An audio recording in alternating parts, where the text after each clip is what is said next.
Hey you guys, this is gonna be a quick stream. So today was the day I decided I am going to do the caulking for the bathroom.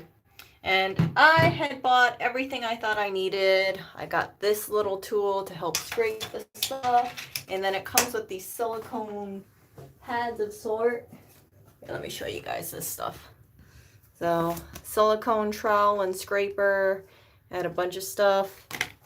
And what I realized is I could not actually scrape off the what I thought was old caulking over here because it was actually grout. Let me show you an example. So you see this stuff? This actually isn't caulking. This is like grout.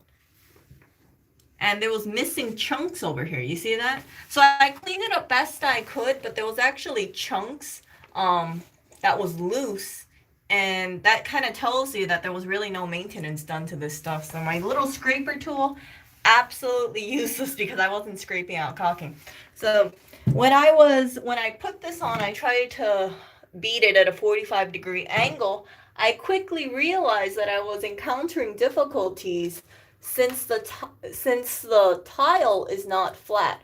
I don't know if you guys can see it here, but if you look really carefully, like this piece juts out more than this piece a little. So when I was trying to make a straight line, it wasn't going so well because not only were there big gaps over here, it's not even. So this part, you can see the tile. You see how it's not a straight line? Like this one actually juts out more. Yeah, this is, yep.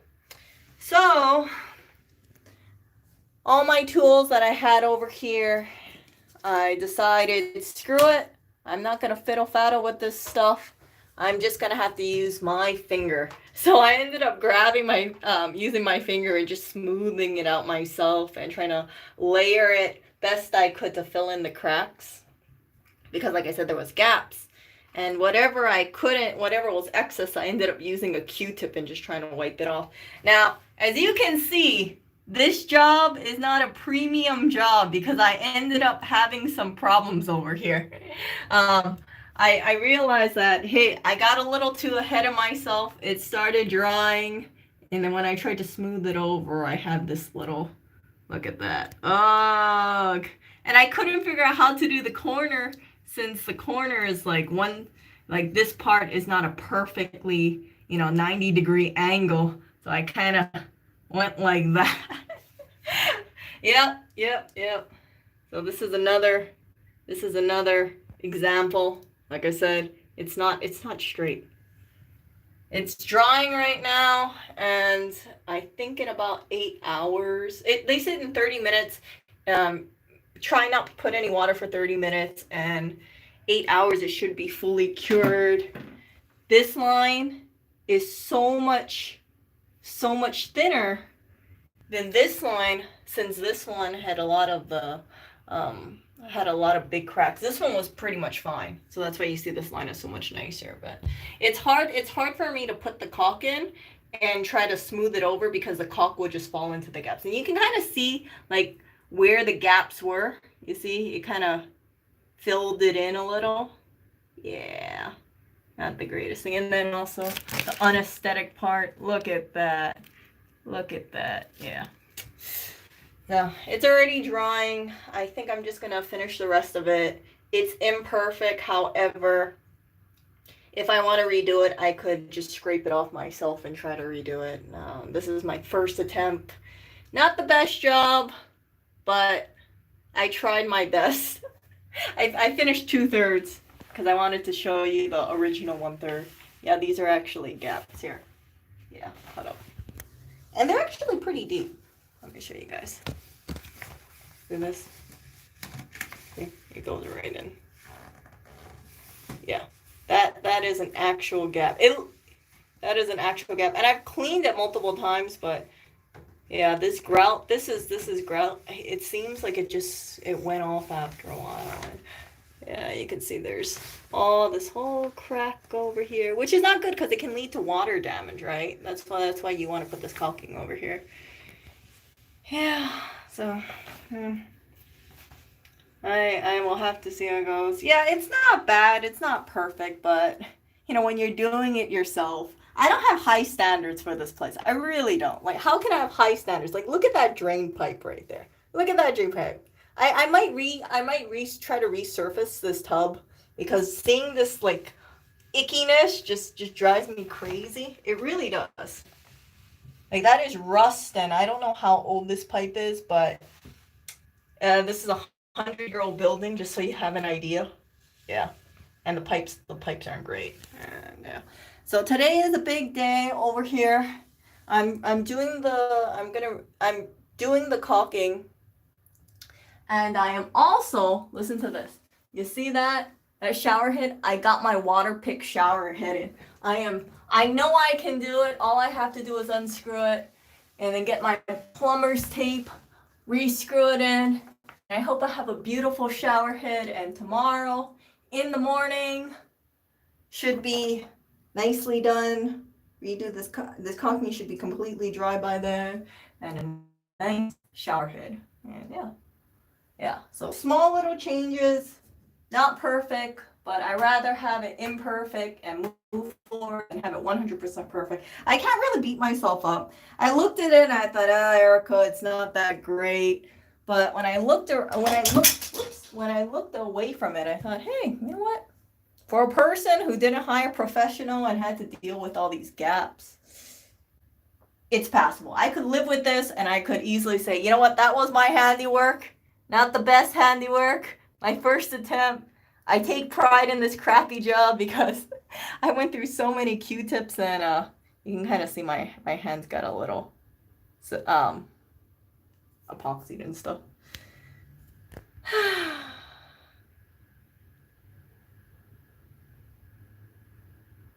Let's see here. So, trick to my if I go, I'll take us. Oh, okay. Yeah, maybe I'll, you know what, maybe I'll, Gotham City Puck.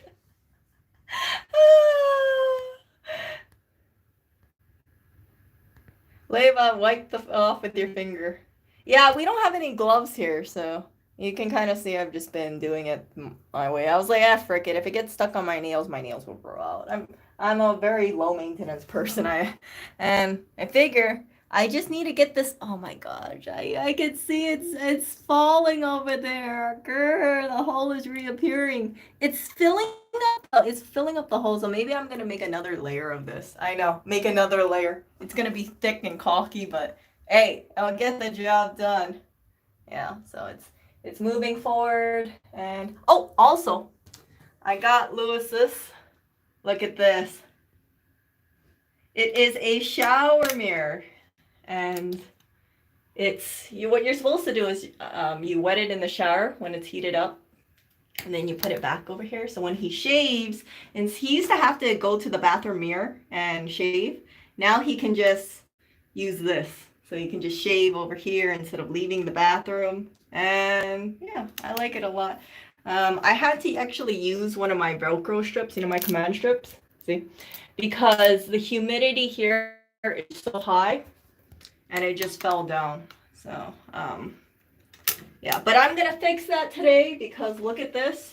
See that mirror? I have my kit that just came in today. I don't know if I'm going to fix it today. I kind of have my plate full on this, but I have the magnetic screen that arrived. So I'm going to put some magnetic strips on the inside. Hold on, let me show you guys. I'm gonna have to clean this up. I'm really not looking forward to this. Look at this dusty ass there. I'm gonna have to clean this up, and then I'm planning to put magnetic strip over. Come on, focus. Over here. See if it fits. And then put a screen here so that way this thing can always stay open. If this thing stays open, I notice the humidity is so much lower since we don't have ventilation. And I need to have a screen because the bugs can come in. Last 2 days, I noticed we have like some small bugs flying in, like not like tiny little baby moths. And yeah, we definitely have to get rid of that. So, but for ventilation, the old school way is this, and we'll see how that goes. So Yeah. Let's see, what am I missing in chat? Oh my goodness. There we go. Oh yeah. The person who did this paint job is actually worse than me.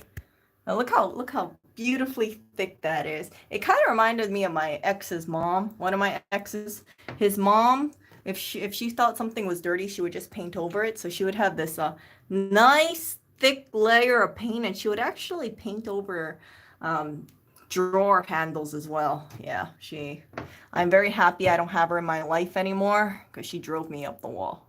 But that's what it reminds me of, like this thick layer of paint. I don't know how the original area over here looked like, but geez, come on here. Look at that. It's all cracking. Yeah, a lot of pride. Oh, look at this. A lot of pride taken into painting this area. They're thinking, well, if it's white, that means it's clean, right? That's a lot of DIY stuff around here. Paint so thick it's crackling. Like, yeah, it is. It is. Look at that beautiful crack line over there. That's real New York City workmanship right there. I don't know if it was rotting out. Yeah, I got to do something about the mold too. It's been there for quite some time. I actually think it's getting worse, but yeah, this mold needs to be killed. I'm gonna have to bring a ladder over here. We have a 6-foot ladder and we have a 12-foot ladder. Obviously the 12-foot ladder is not gonna do it because this is a 12-foot ceiling, or less. I'm gonna grab a 6-foot ladder, have to clean this up with vinegar, but that is a whole new project by itself. Oh, $1 million apartment. Yeah, actually, you know this apartment building, it has a few units. According to retail value, this building is allegedly like $2 million. I don't believe it. Like, this does not look that expensive. If this apartment went on sale, I know it would be over $400,000 for sure. It just looks like crap. Like this apartment unit now. It just looks like crap. And there's just so much things. Like if you want to really work on your DIY skills, you really should live here because there's just so much things to fix. So much things to fix. All this you're looking at, you call thick paint is in fact filler because, yeah. Yeah, Zoltan. Yeah. 60 years ago. Yeah, that's not bad. The apartment that I live in Hawaii, I think the building was built in the 60s. It looks way better than this. Way better than this. I don't know if the difference is just 40 years, but oh gosh. Oh gosh, look at that. Oh, there's me. So, I've been making some changes over here, making some small changes. So caulking, that's the thing that I'm doing today. And then I added the mirror, of course the soap dispenser, gonna add the shower head, and I think this would be pretty good for the tub. I'm definitely have to revisit this part. See all those look at all those gouges. I don't know how these gouges appeared. Like nobody scrapes the tub, but this is probably just a really old tub. That's why this yellowing, if I feel it over here, it's super smooth, but over here it's really rough. And I can tell that like a layer got removed of sorts. Because you can kind of see it too. Like this part is more yellow and there seems to be like a line of demarcation or something here. Yeah, this tub. Yeah. So all this stuff. Yeah, it's really human, so we have all this stuff. Does the bathroom lead to the brick or the street? Okay, I'll show you where it leads to. So, you see that other window? For a while, I thought, hey, you know, what is that window? I realized that actually connects to the closet. Yeah, so that window insulation, that's where the closet is. And that part, I think that's the roof. So we got the roof and this crappy cover. I don't know if you guys can see it, but do you see there's actually holes in that thing? There's actually holes, yes. So whoever put that there, they need to replace it because I can see that there's a hole. It looks like maybe there was a thin layer of something over there, but it's definitely cracking. So the rainwater can go down here and the bugs can go in here if they really wanted to. And yeah. I think I might remove that window insulation because um, it gets a little stuffy in the closet. The clothes seem a little stuffy. So if I remove that and I put in another screen, DIY magnetic screen mesh, there should be more ventilation in the closet too. But that closet ventilation is super low priority. I think this is gonna not be the easiest thing to do. Maybe I'm just making it a little bit more big in my head, but I don't want to clean up all this mess. Oh, so much dust and mold and things like that. Yeah, that'll be another day. Maybe I'll do it in stages. Like one day I'll clean, and then the other day I'll put up the screen. Cause that's what I did with this thing. I had to like clean this up one day, and then I thought, okay, after I clean it up, I'll work another day on the caulking, and yeah, just taking this. It doesn't have to be on one day. The old sewer bit, marijuana. I don't know. I have no idea what's down there. I don't want to stand on the bathroom, and I'm too short to show. Here you guys go if you guys can see anything. Yeah, I can't see crap. I can't see crap. What is this? This is the window between the bathroom and the closet. So that window over there is the closet. There's this little brick area in between. Yeah, I realize I have to open the window because the humidity is so high in here and it causes mold. We have a dehumidifier in here, but it just doesn't kick up all the humidity because this is such a small bathroom. It gets really foggy here super fast. So I noticed my command strips are falling down. The soap was melting. And when I realized, hey, the soap is freaking melting, that tells me too much humidity. And I remember someone had pointed out, hey, does the window open? I found out it does open, but you have to kind of like gouge your fingers in here because they removed the handles.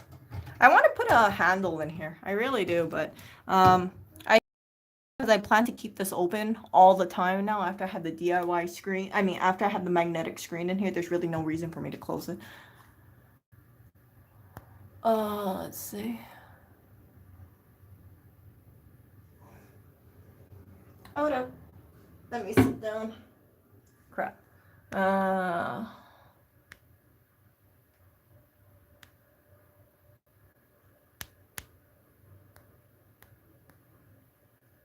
Be nice if you could just remove the window and put a thermal. No, we don't have a fan in here. We just have a window. The old school zero electricity way, just put a window here. I'm kind of surprised. Whoever had this unit before, why didn't, or the landlord, how come you didn't put in a fan in here?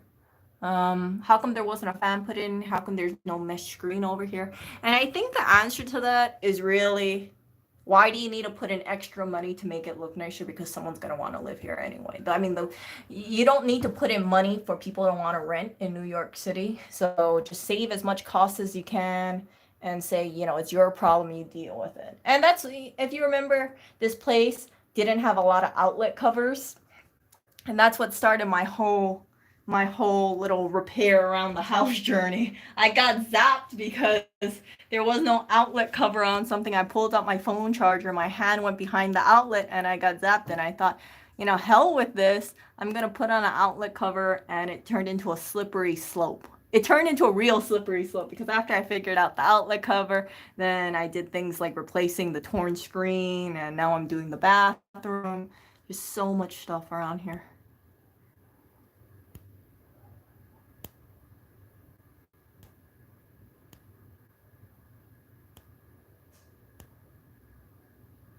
Oh, chimney flue. No, I don't think this is a chimney because there's no chimney over here. These are two windows. That's a closet window, and this is the bathroom window. The chimney is on the opposite side.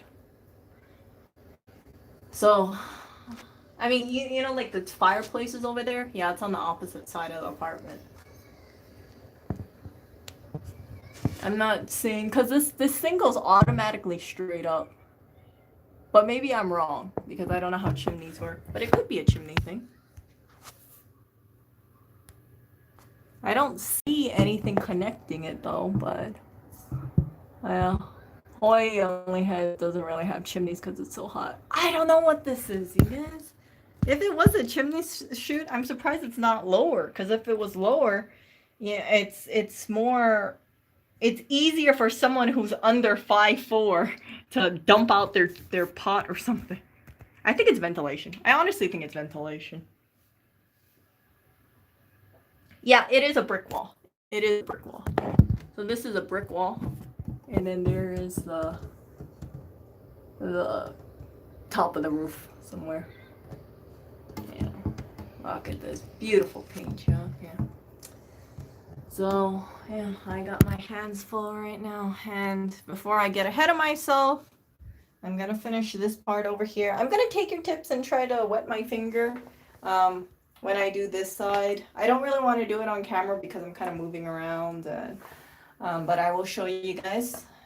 Yeah, that crappy corner. Grr. Who knows? Maybe I'll rip this out and redo it when I feel like it one day. But it serves its purpose. It's not the most aesthetic job, but at least it's gonna block out the water. That was always one of my concerns, because if you have water that's going into the wall, that's not good, right? If you remember how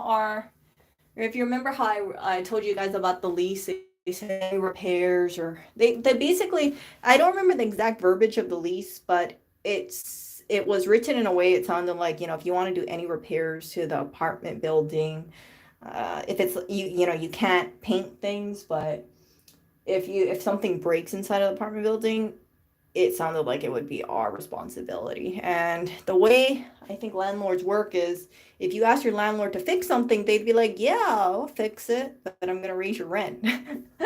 Right? I know, I hate to say it, but I know if you are a landlord, you kind of be tempted and say, okay, let's say unit 701, they complained about the refrigerator breaking and it cost me $300. I might raise the rent up $50 next year or something like that, because they cost me money.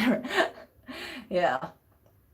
And I wouldn't be surprised if some landlords do that. They have like a running tally of all the units and all the repairs that they ended up putting in, like plumbing or washing machine breaking, and that factors in as in, I'm going to get my money back one way or the other. Now, if not this year, then next year for sure. So I always have that, padded profit margin. Because I think if you're a landlord, you would run it like a business, right? And if you want to make, let's say, an extra $1,000 or so a month from getting a unit, and that's what you plan to get, and you spend $500 that year doing repairs for that unit, then it's going to be tempting to say, I'm going to add an extra $500 on the rent next year.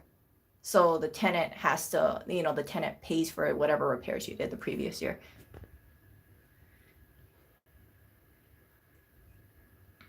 So yeah, that's why I do a lot of the stuff myself. But I also know that I can do this job a lot faster than calling a landlord and having them come over. And it's good for me to learn how to do these skills, because if I know how to do this in the future, if we move, I can do it myself. And I could say, I remember when we were in this building, I did the caulking by myself, and it wasn't perfect, but I did it once before, and I'm only going to get better in the future, hopefully, right? So I think of it as like an experience, so I don't mind it, and yeah. But I guarantee you, if we move, for sure, I am taking this with us and that with us, and I'm taking the freaking shower head with us too, because I'm going to have a massaging shower head. I'm going to keep this original one, but all this stuff that I installed in, I'm taking it if we move, for sure. That's the reason why I use a lot of this command strip. Because if it's removable, all I have to do is just buy the replaceable command strip and do it that way. You see? Yeah. So See, that's command strip over there. That's command strip. And the command strip is only a few dollars. So I put in all this work to set it up. I am not going to leave it behind. That's for sure. Did they ship the fan belt? No, the fan belt hasn't gone out yet. Also, my DIY rack is still up here. I'm very, very happy about it. I still have my instructions to pull straight up. So far, I haven't had any issues. And I think it's really because of the humidity. Since this window is open, when I'm in the shower or when I'm heating up the shower, I actually look at this mirror. I know the mirror's dirty. I actually look at this mirror as an indicator for the command strip. So if the mirror is foggy, that tells me that there's so much humidity in here, and there's a chance the command strip can fall down. So as long as the window's open, I notice the mirror doesn't get foggy, and if the mirror's not foggy, command strip won't fall down. So I go in this bathroom not as disappointed as I was for the longest time. I realized that it was really unhealthy for me to look at this bathroom and say, I hate being in this bathroom because there's so many problems. If you have any problems in your life, instead of just being agitated or irritated at it, you really have to do something about it. And that's how I see this bathroom. I see it as, I was really agitated about all these issues in it. And instead of wasting my life being mad about it or irritated about it, let me just do something about it. It's not perfect. Caulking's not perfect, but I'm making a step forward, and I'm learning skills. So this is my little journey into making this bathroom a little better. Yeah, the definitely outside wall of this bathroom could have an outside window. No belt. Oh, so no belt. So Lewis was putting his belt buckle over here. Yeah, so he'd come home, and if he changed pants, or if he was taking a shower, he would put his pants in the hamper, and he would put his belt buckle over here. And I got agitated by the belt buckle because I'm saying, you're putting the belt buckle here, and every time I take my towel up, I would have to move the belt buckle because I don't want it getting wet. And why is his belt buckle being here anyway? It's not the closet, right? And to me, it's like a clear sign of being, a bachelor, where it's like you're just saying, okay, I'm gonna just put my belt buckle over here. I'm gonna just leave things all around the house. And I've obviously made big attempts to make this be a little bit more friendly to him. So I put the mirror over there here so he can shave, and then I put this over here for his mouthwash, and that way it's easier for him. And yeah, so I've put in a lot of things so that way it's easier for him. I also want to tackle this part. See this ugly brown stain. I'm gonna have to clean it up, and I might put some silicone caulk over here. I have a feeling it's actually because when the toothbrushes get wet, if you put it in this hole back here, it goes directly in here, and for some reason it doesn't dry. So if we put it in the front holes, it would be a lot better. Yeah, so just small little things like this agitate me, because I figure I don't like seeing this stuff, and this bathroom is just full of problems.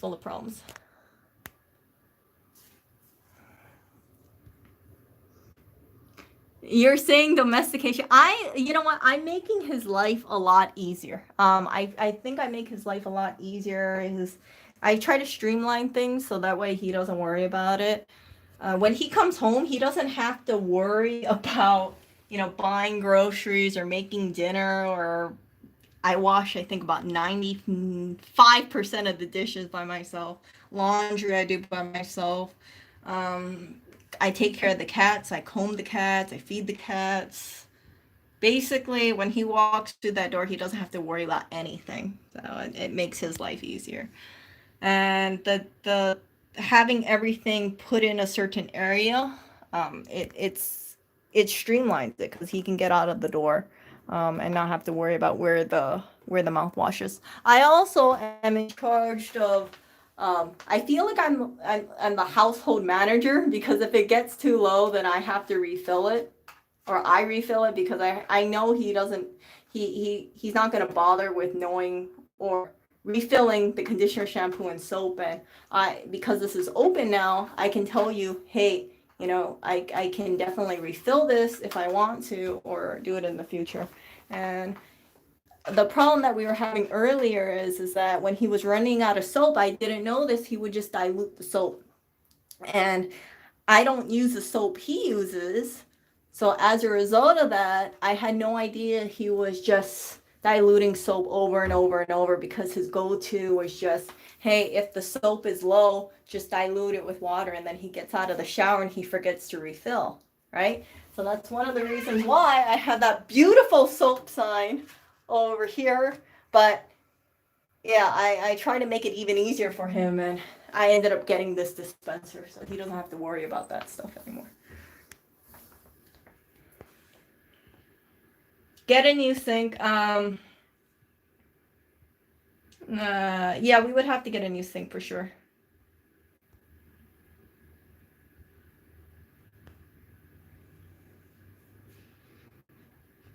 No, the reason why we use this soap, so this is some all natural soap, and then this is some, you know, pretty eco-friendly, vegan, that kind of um, product. So he's been using the shampoo and conditioner for a number of years, and the Bronner's. I think I might have told you guys I really hate Bronner soap because it clogs up the pipes like no other, and it creates a really thick layer of soap scum. So even though I like Bronner's as a product for bathroom cleaning and the pipes, it's just terrible. It's terrible in my opinion. In Hawaii, I was using Bronner's for a couple months, and I had the worst bathroom clog, and I couldn't figure out what was the different what I did, you know, differently, because I've always used a hair strainer. And when I was looking online, people were saying that Bronner soap can clog pipes. So we're not using Bronner's anymore. We're using this thing right now. It's like the same price as Bronner's. It's pretty pricey. It's like $29.99 for this stuff. Look at all that beautiful cat hair sticking on it. But I like it, and I have to see how it works. I don't know if this is going to be forever soap, but it seems to get the job done, and he likes the smell of it. And yeah.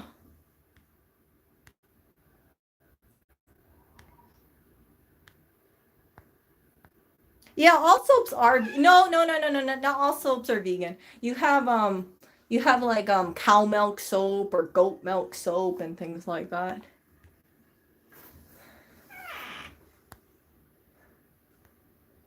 Or you know, you have a shampoo, if it's mixed with honey, or if soap is mixed with honey, then that's not considered vegan.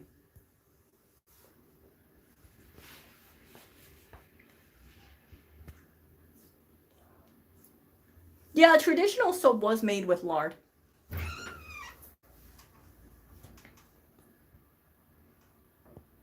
But for this soap, I don't know what it's made out of, but it's all plant based.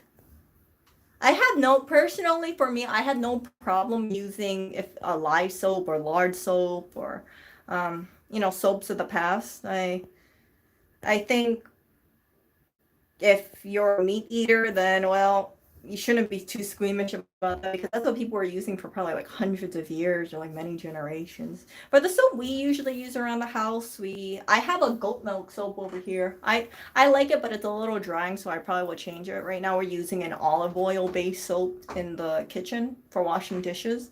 I got so tired of dealing with all these plastic bottle soap bottles that I said screw it, I'm just gonna get a non-plastic bottle for kitchen soap.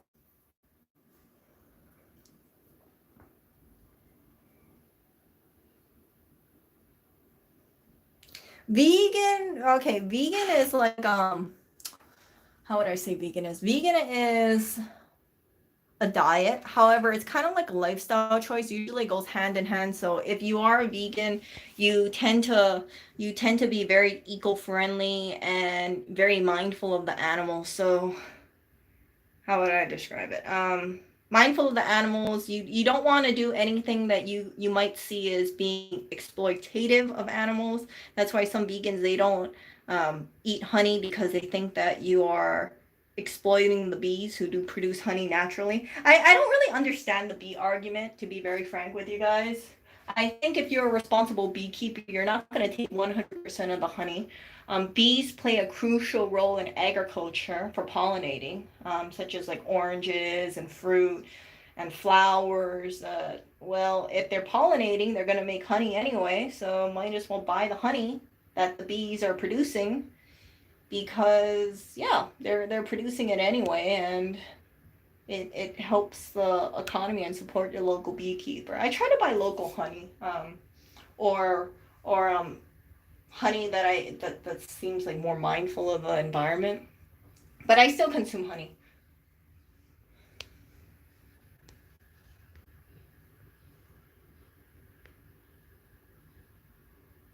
No, big corporations are not eliminating bees. Bees are dying in droves because of pesticides, but they're not killing the bees. They're not killing bees purposely. In fact, for a lot of big orchids, from what I hear, they actually cart bees to the orchids trying to get them to produce more. So if you have bees pollinating, your fruit production will be more. There's no company that I can think of that would profit if you have 100% bee elimination for agriculture. Um,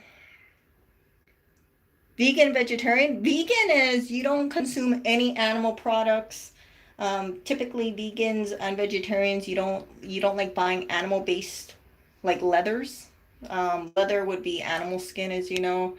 What else? Gelatin. Gelatin is made out of animal bones, so don't consume gelatin as well. Even though, like for me, the way I see gelatin, I see it as a byproduct of the meat industry. So if people are buying meat, there's gonna be bones, and you're reusing those bones, or you're using the bones to for gelatin for candy and whatnot. And I just think it's more you're using what would normally be thrown away, which is a good thing.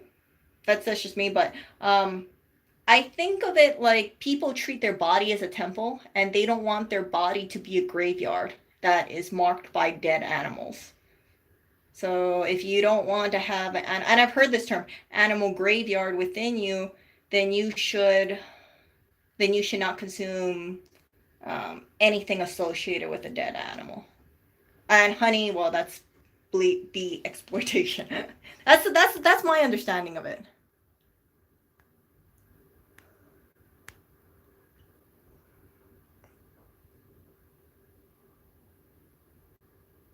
Actually, you know what? Not much of leather is used for handbags and things like that. I was looking online, sheepskin rugs, for instance. Only 2% of all sheep that are killed, their their um their fur is used for sheepskin rug. So people are not killing lambs just for the sheepskin rug. It's from my understanding of it, it sounds like people are killing lambs anyway, and then 2% of it is going to be used for sheepskin rug.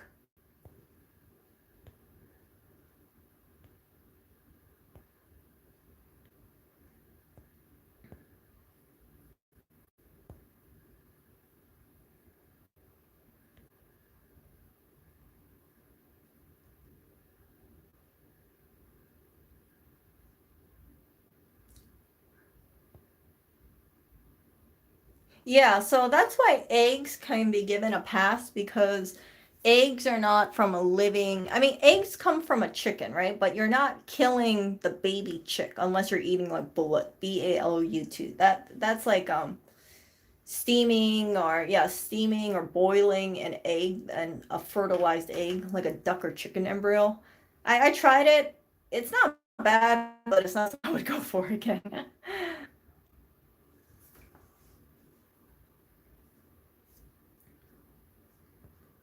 Which reminds me, I bought a lot of plant-based meat today. So today I wanted to eat chicken nuggets, and I thought, well, let me try this vegetarian Morningstar vegan chicken nugget thing and see how that tastes. I'm just curious. I'm not a vegan. I'm not a vegetarian, but I'm open to trying plant-based stuff. I don't consume that much meat. I really don't. But I'm open to trying to see other things and seeing how it tastes. I think I gave you guys a review of seitan or tempeh. I hate tempeh so much, but seitan is not too bad.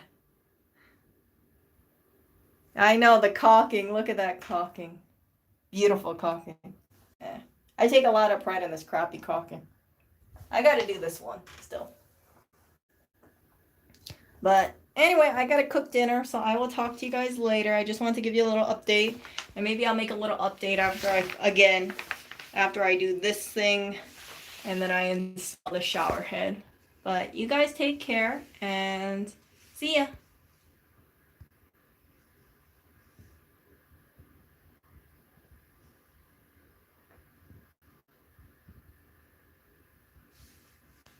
Let me see. Oh wait, one thing that I'm gonna say is, yeah, we should save the bees. That's really important.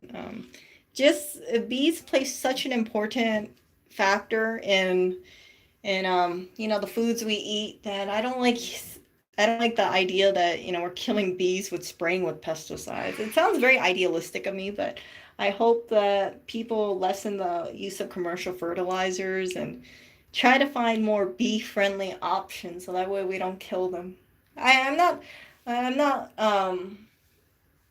I'm not going to say that everybody should automatically, change their ways so everything is eco-friendly, like 100% eco-friendly, but just do small little steps and see where that leads to. And we've been doing small little steps here and there, and yeah, small little steps. That's what really counts. 100% perfection is unachievable. It's better to do small little steps, and that way you gradually get there. That you feel too much pressure to be perfect. I will check out Paul Stamets.